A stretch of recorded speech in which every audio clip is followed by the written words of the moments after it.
আমার কাছে মনে হয়েছে এই গল্পটা খুবই গুরুত্বপূর্ণ।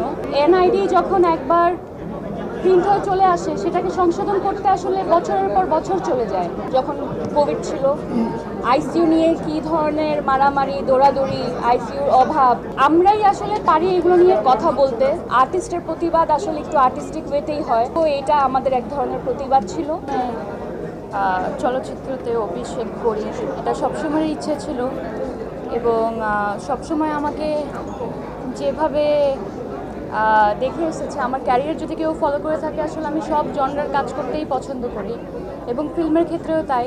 এটা দিয়ে শুরু করলাম, সামনে যে কাজগুলো আছে সেগুলো ভিন্ন ভিন্ন রকমের এবং আমার কাছে মনে হয়েছে এই গল্পটা খুবই গুরুত্বপূর্ণ এবং চাইলেই অন্য ধরনের কোনো একটা গল্প নিয়ে নিজেকে উপস্থাপন করতে পারতাম, কিন্তু এই গল্পটা এতটাই গুরুত্বপূর্ণ যে এগুলো নিয়ে আমাদের কথা বলা উচিত।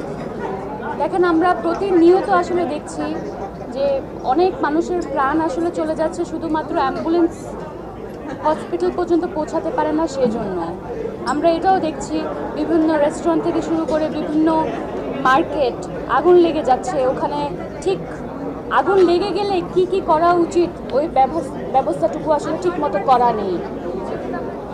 আমি জানি না কতজনের এই জিনিসটা ফেস করতে হয়েছে, বাট আমার ফ্যামিলিতে এই প্রবলেমটা আছে।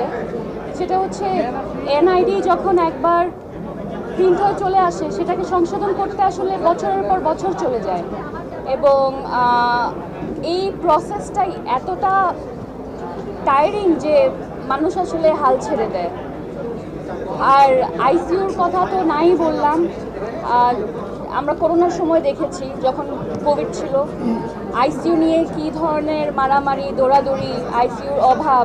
তো এই যে প্রত্যেকটা সেক্টরে কোনো না কোনো জায়গায় ঠিকমতো ব্যবস্থাগুলো করা হয়নি, সিস্টেমের মধ্যে একটু প্রবলেম আছে এবং আমরাই আসলে পারি এগুলো নিয়ে কথা বলতে এবং একটা আওয়াজ তুলতে। আর সেই আওয়াজটুকু একজন অভিনয় শিল্পী হিসাবে আমার মনে হয়েছে আমি সেটা আমার চলচ্চিত্রের মাধ্যমেই তুলব, কারণ আর্টিস্টের প্রতিবাদ আসলে একটু আর্টিস্টিক ওয়েতেই হয়। তো আমি বলবো এটা আমাদের এক ধরনের প্রতিবাদ ছিল, আমাদের আশেপাশে যে ধরনের অন্যায় ঘটে যাচ্ছে সেটা নিয়ে।